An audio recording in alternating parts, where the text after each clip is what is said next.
A Revolução Industrial aconteceu em 1800, ali, 1820, 40, tá?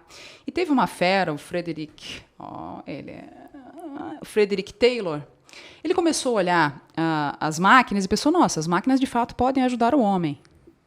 E ele começou a prestar, na época, um auxílio. Tá? Vocês vão ver que eu sou uma fraude, hein? Que ele começou a prestar um auxílio, uma consultoria para essas empresas, Michele. Ele começou a falar, não, vamos fazer o homem servir a máquina para aumentar a capacidade produtiva. Uou! E ele começou a ser conhecido ali na região. Ele começou a trabalhar com grandes empresas, as indústrias mesmo, que começaram a pipocar naquele período. E foi algo mesmo extraordinário. Ele fez a diferença, o Taylor, tá? E aí, eis que de Detroit lá saiu um tal de Ford. Já ouviram falar? Acho que já, né? Ele foi conhecer um pouco mais do Taylor, que foi conhecido esse método dele, o formato dele, como Taylorismo. E o Ford olhou o processo dele e falou, não, eu preciso melhorar isso aí. Isso é ser empreendedor. Não é inventar algo que não existia até então. É melhorar aquilo que já existe. E não melhorar de qualquer forma.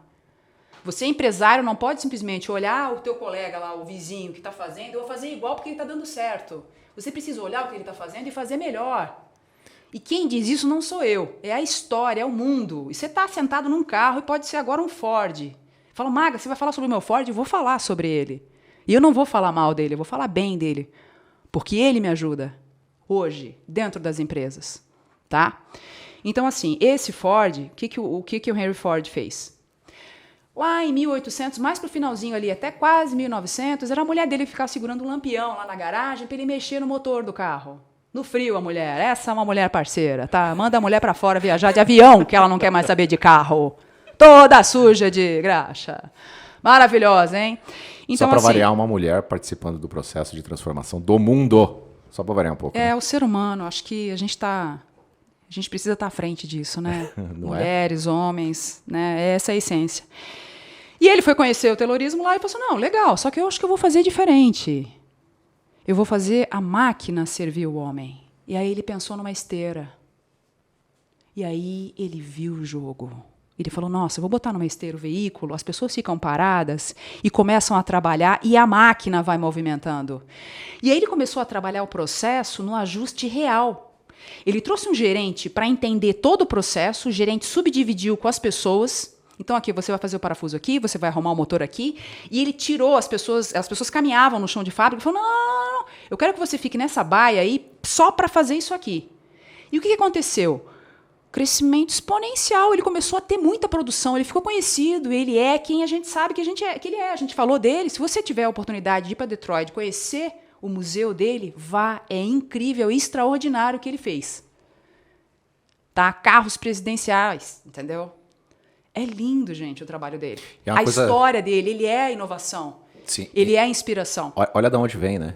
É ele inovando em cima de um processo, e hoje, principalmente no meio de tecnologia, a gente tem os métodos ágeis, o Lean, o Lean System.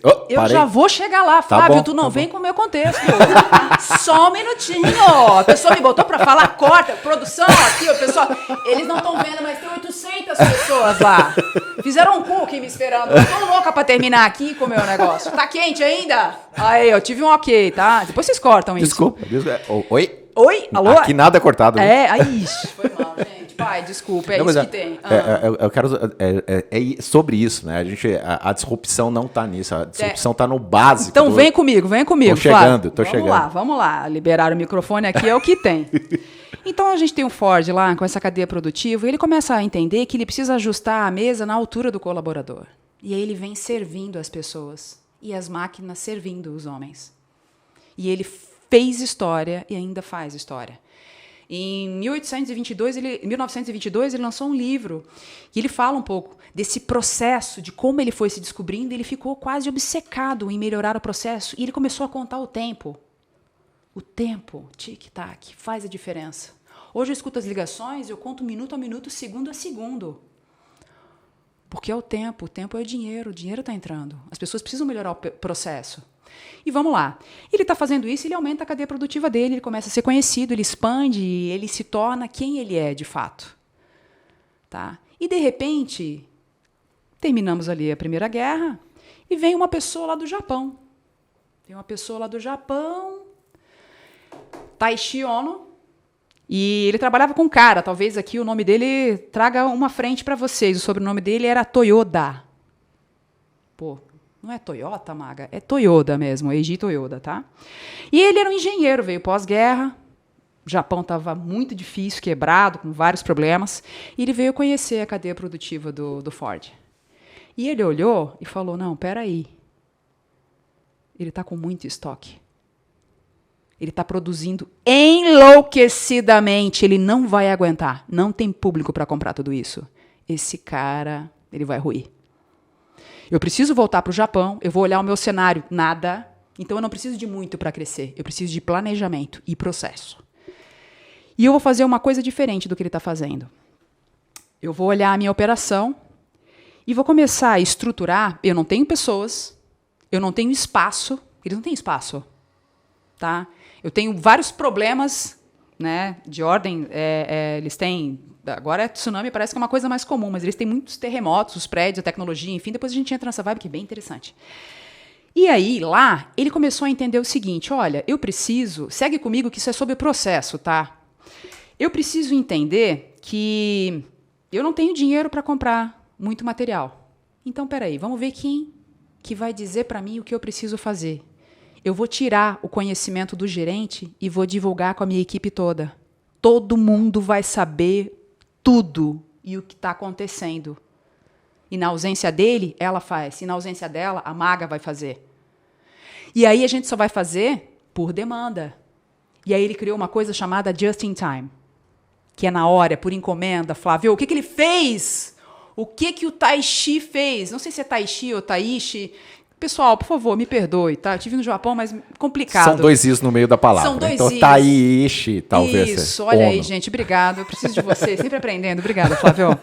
E aí eles começaram a colar uns post-its coloridos lá nas peças, porque chegava, eu fazia 3 peças por dia e vinha uma com uma cor específica. Eu falei, não, essa aqui é prioridade porque eu sei que eles já estão vendendo. Então, eles eliminaram o estoque. Lembra lá na falência? Com certeza vocês estavam falando que um dos pontos é o estoque, né? Que gera um problema para você. E aí ele pensou, pô, eu vou usar da minha dificuldade para avançar. Esse ponto, ele já saiu na frente. Tá? E outra coisa, ele tirou a figura do gerente. Ele trouxe o conhecimento da cadeia produtiva para todos. E todos fizeram. E eles fazem história. Quando eu falei do post-it, a gente falou do método que o Flávio cantou aqui, e a gente ouve um pouco assim, um Kanban. Kanban, daí tu pensa, nossa, esses caras são muito Kanban. Scrum, gente, não é uma planilha, não. O Kanban, se a gente for olhar, Kan, no Japão, lá em Kyoto e ali em Shibuya, onde tem toda aquela rua onde todos os japoneses passam, muito movimentada, que é tipo a Times Square de Nova York, o comércio precisava se comunicar, tinham várias lojas, todos os empresários que também queriam apresentar o seu negócio. Então, eles tinham um banner, uma faixa, Kan, significa cartão, placa. Ban é sinalização. Então, ele levantava um banner, ele trabalhava com calçado, era um sapato. Ele não dizia muita coisa, era só um sapato. Eu passava ali na frente, a comunicação estava feita.